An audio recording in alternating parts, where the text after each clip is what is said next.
ฝันเขา Dream Academy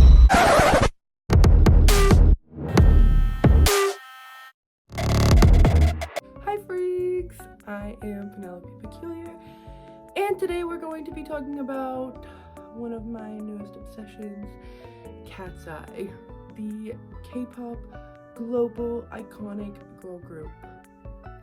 But before we can talk about KATSEYE, if you've been here on my channel before, you already know the drill. We have to go back in time. And today we're going to be going to 2021, when HYBE and GEFFEN Records decided that they wanted to take the K out of K-pop and create a global girl group instead of just a Korean girl group. So, as I said, HYBE and GEFFEN Records, two of the largest record companies in the world, came together to create this group. Over 140,000 different girls sent in their audition tapes for this girl group. But only 116 were able to advance to castings.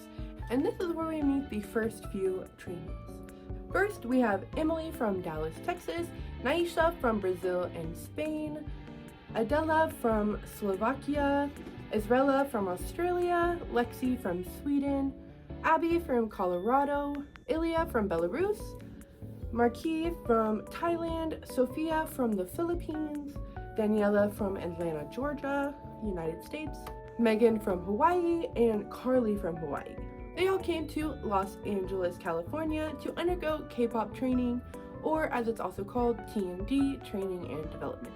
This began in June of 2022, so it took about a year to get these girls, and this isn't even all of them, so. Now we're in 2022. Danny and Megan are considered some of the top dancers, and Sophia is the top vocalist. After the first bit of feedback from Sun, the executive producer, everyone begins to realize how grueling this experience is truly going to be. And they don't even know the half of it. We learn a little bit more about the girls, like how Danny was on America's Got Talent when she was 7, and So You Think You Can Dance when she was 11, which is crazy. Sophia was seen as a leader from the very beginning, and following the first evaluations, Abby was told to go home due to the time restraints. This broke everyone's heart because being a K-pop idol for HYBE was literally her dream, so lots of tears. Casting continues, and we're introduced to Manon from Switzerland.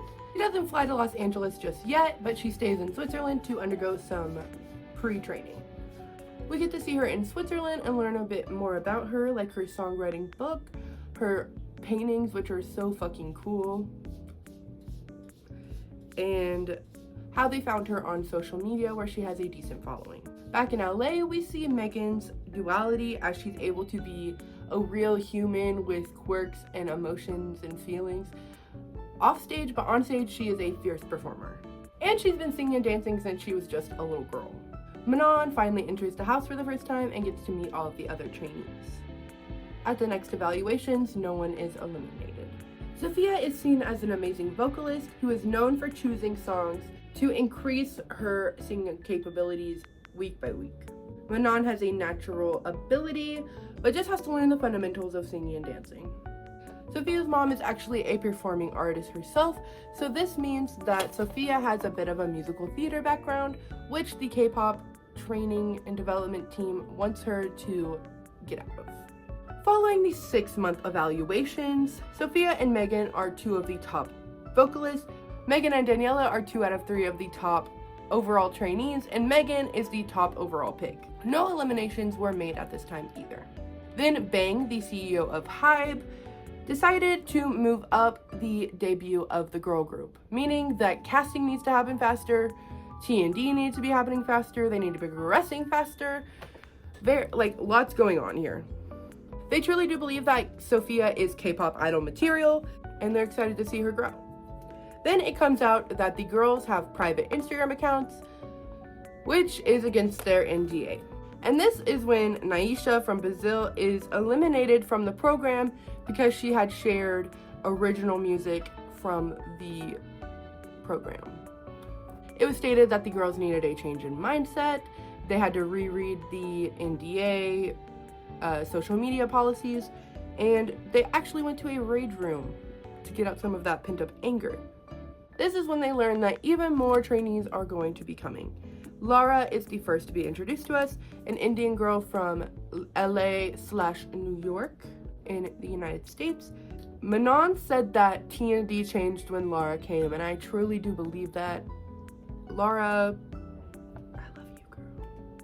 It's at this point that they begin practicing in groups to understand teamwork better, and that they have to be in sync and not just dancing on their own, you know. And then they learn that they're going to be going public, and that the final members of the girl group are going to be announced in November of 2023. They continued casting to get the final 6 trainees. This includes Na-young from Korea, Mei from Japan, Samara from Brazil, Yunchae from Korea, Hanari from Japan, and Ua also from Japan. Before coming to the program, Yunchae actually did 2 years of K-pop training, so she's prepared. I love it. Everyone is getting more nervous as the pressure rises. We then get to see Lara prepare for her senior prom, which is so cute. I love her dress.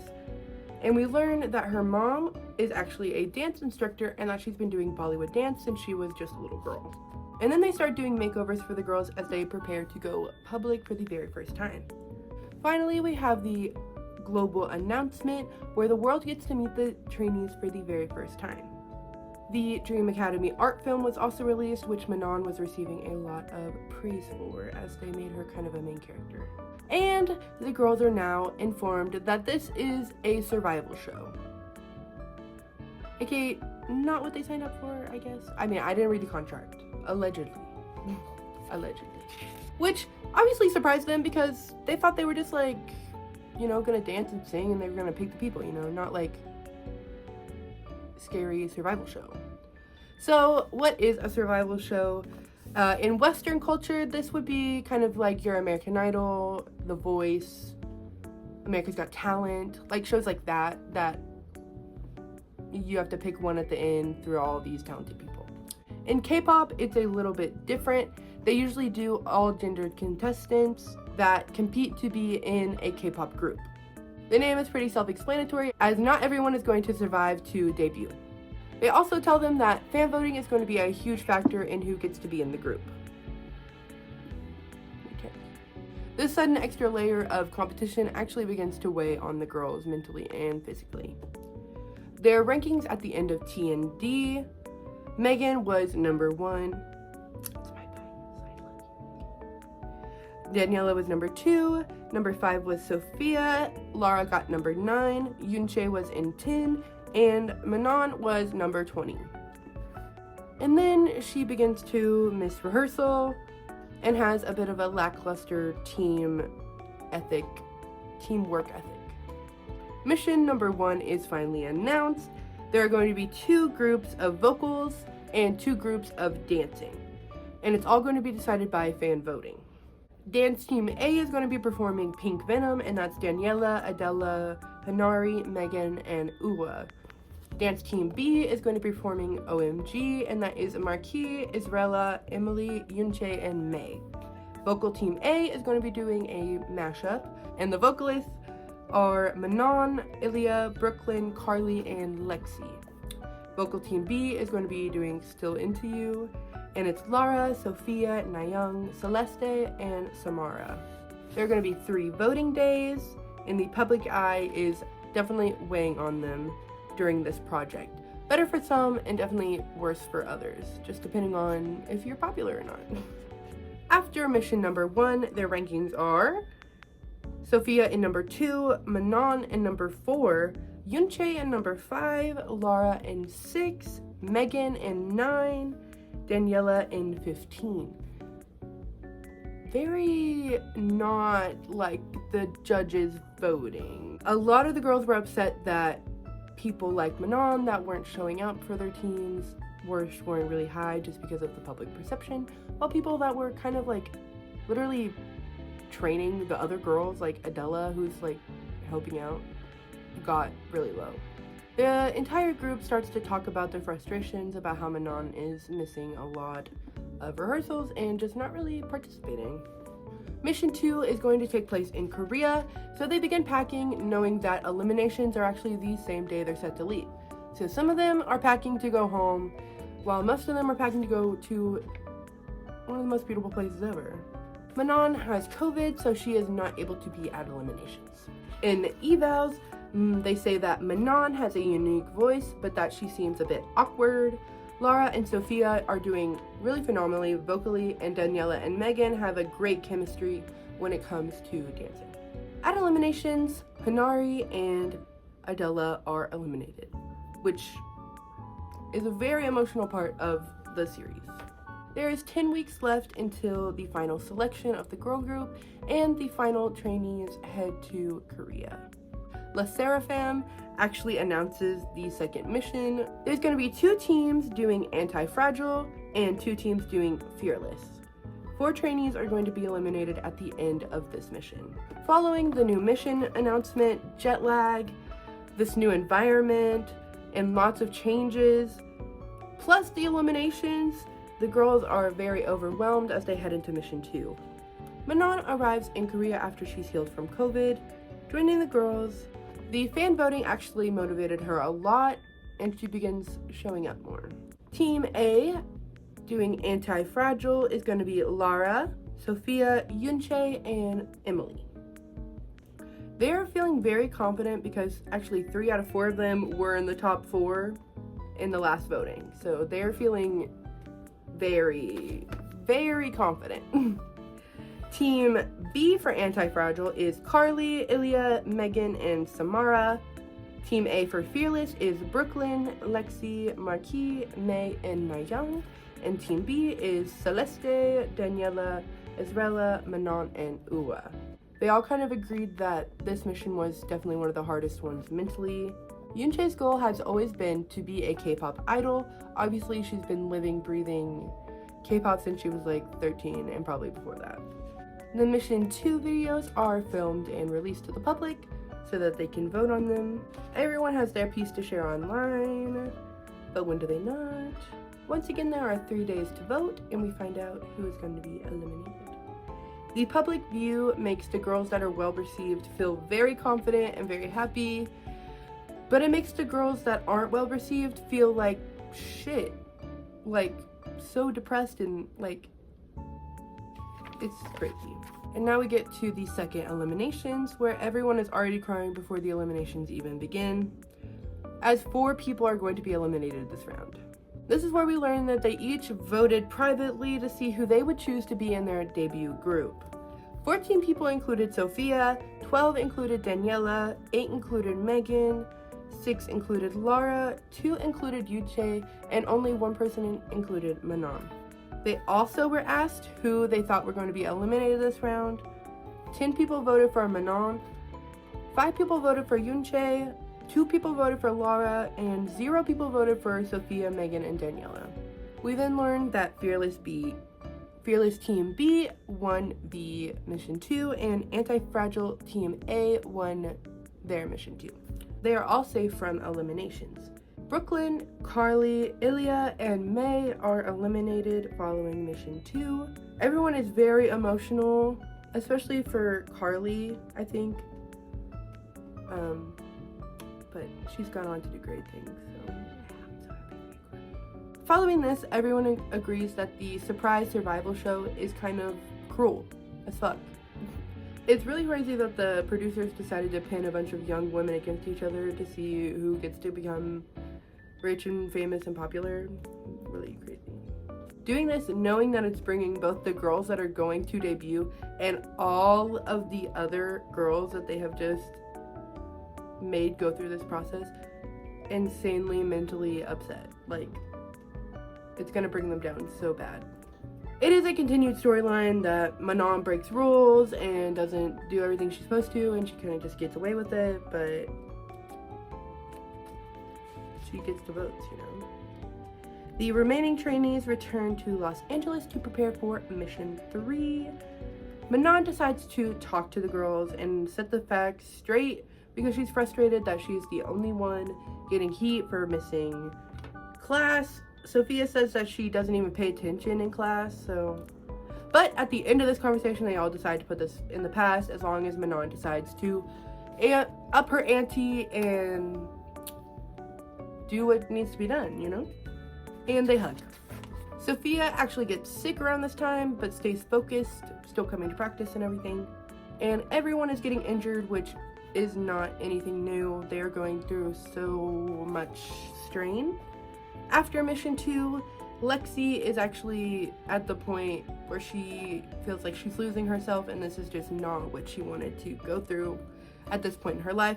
So after missing 10 days of practice, they decide to let her go, which is exactly what she wanted. So we are down to 13 trainees.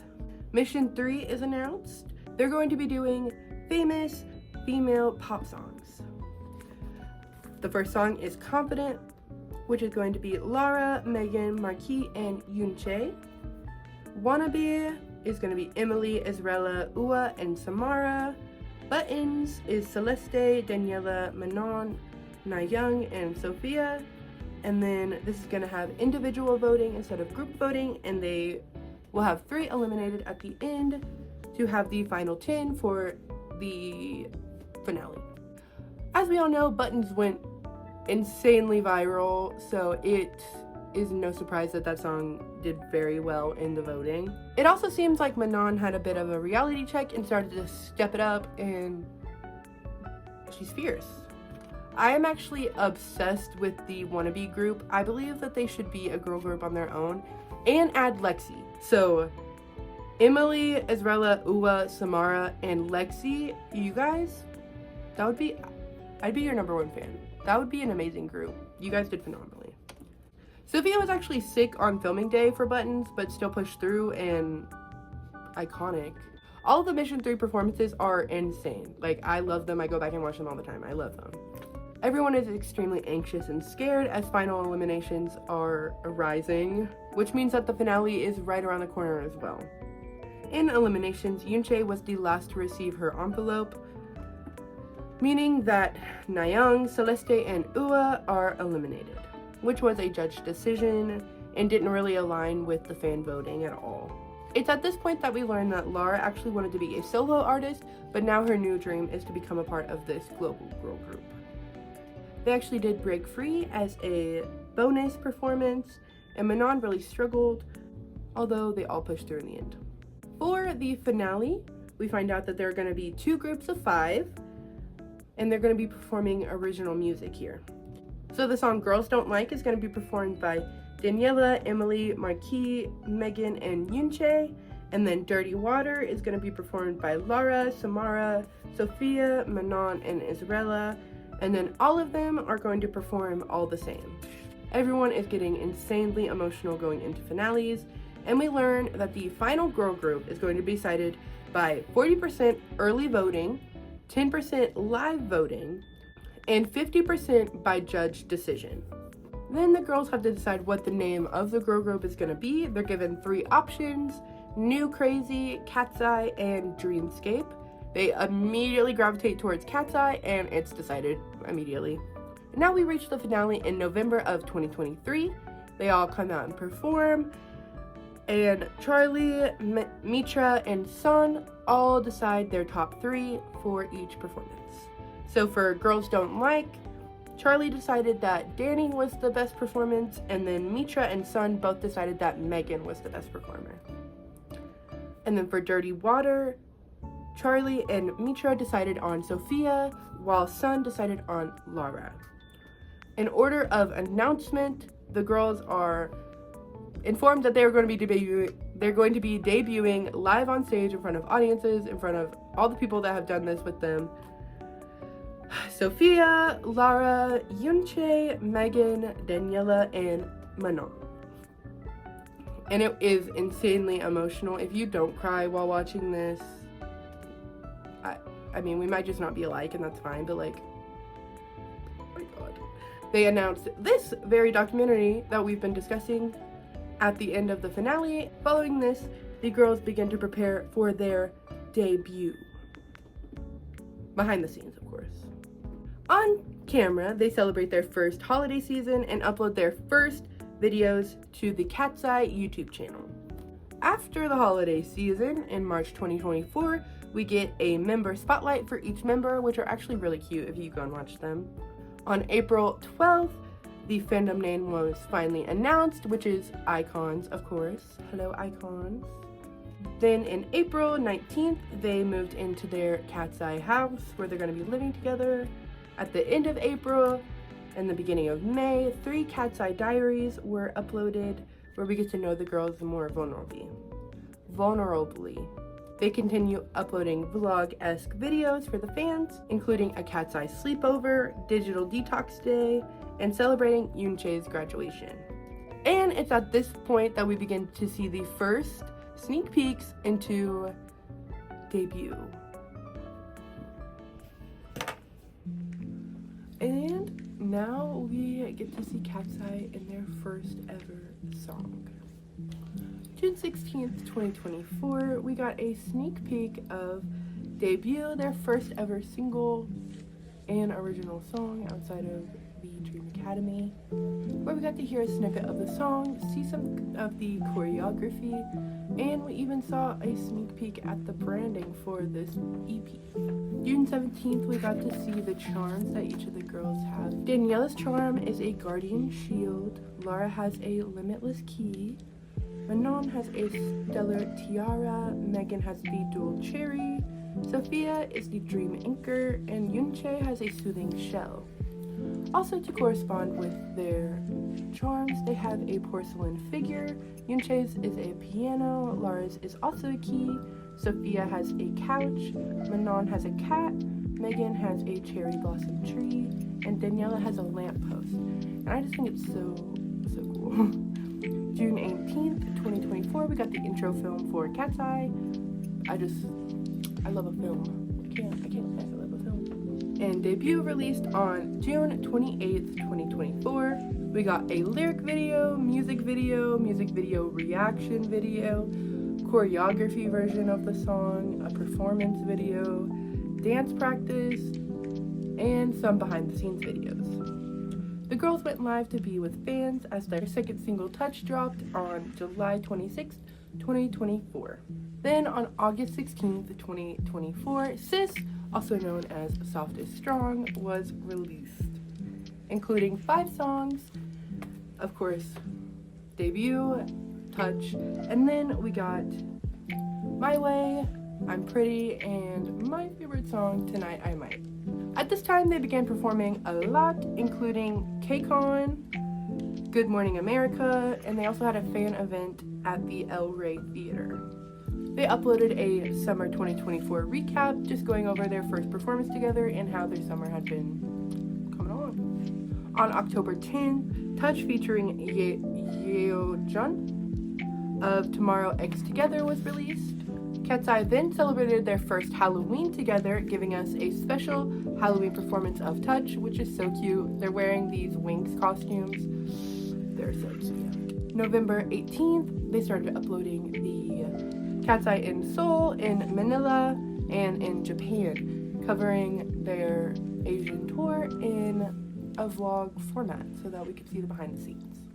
And November 19th, the 1 year of KATSEYE happened. They live streamed to celebrate with the Icons and talk about how their first year together as a group was going and what they're excited about to come. November 21st of 2024, KATSEYE performed at the Mama Awards. They had a wonderful performance. If you haven't seen it, go fucking watch it. The Touch holiday version was released, which is so cute. It just has like holiday vibes. November 27th, the Mama performance dance practice video was released, and we also got a behind the scenes of this performance a little bit later. On December 4th, they performed Debut and Touch live for the Vivo's Discover Artists to Watch of 2025, which, amazing. The Touch performance, one of my favorites. December 13th, KATSEYE in the booth. Lara performed Silent Night, and then on the 20th, Sophia performed Angels We Have Heard on High. So fucking beautiful. I wish they were on Spotify so I could have like a Christmas playlist. And then everything went silent. which is weird. Really weird.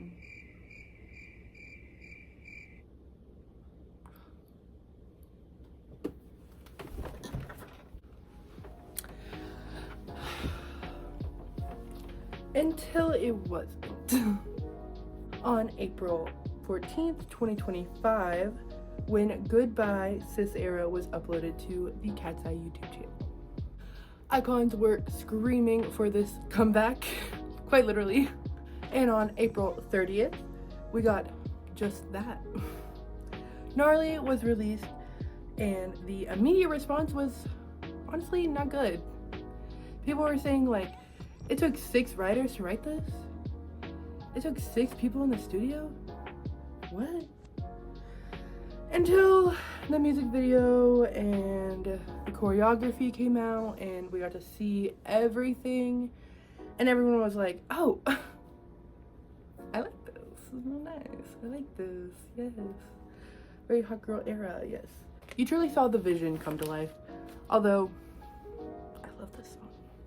On May 1st, we got the music video reaction and saw the different sides of the KATSEYE members. This song is so much different than anything they had released previously, so I think that's why the first reaction was like a little iffy, you know? But I love it.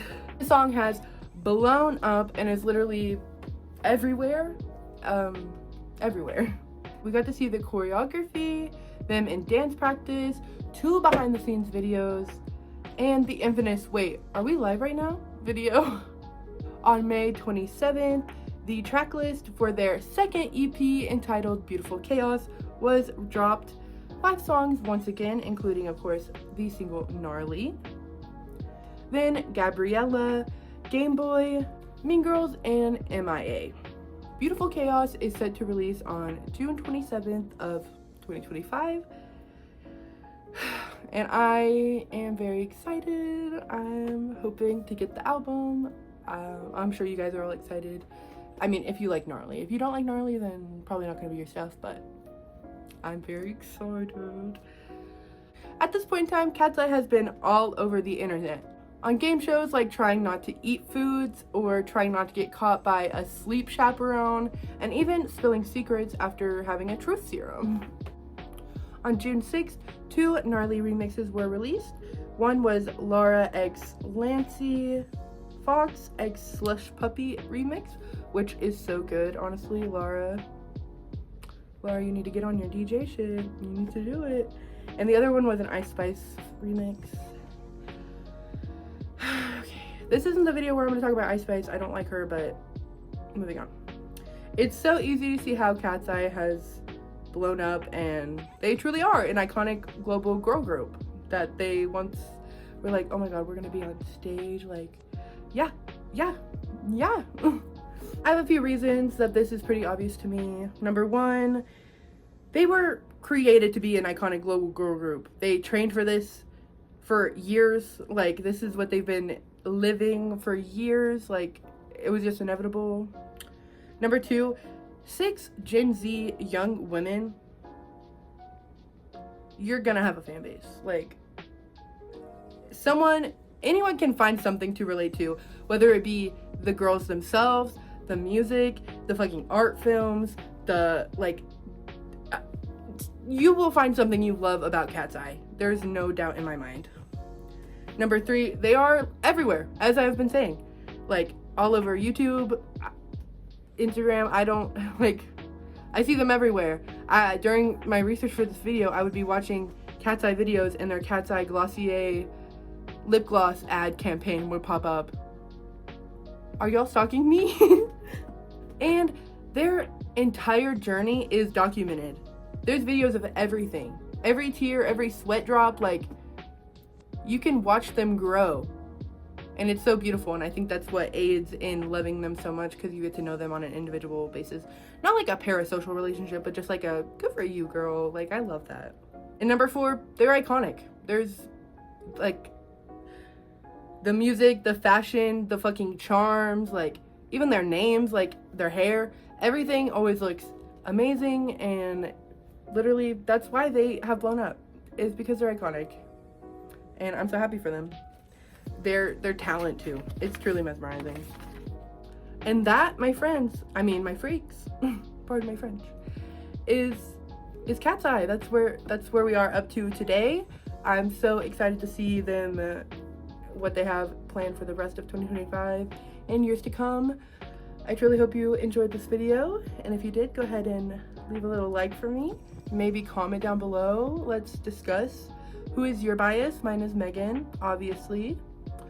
I also love, I love them all. I love them all, I cannot lie. Lara, Yunche, Sophia, Manon, Daniela, oh my god. What's your favorite song? I already told you guys mine, Tonight I Might. It's just so good. I love it. I don't have a whole lot more to say. I'm getting kind of tired. I can't lie. But stay gnarly, and I'll see you soon with a very exciting video. If you've been here before, you know what's about to happen. With that being said, Penelope Peculiar is out of the building. Thank you so much for watching. I love you.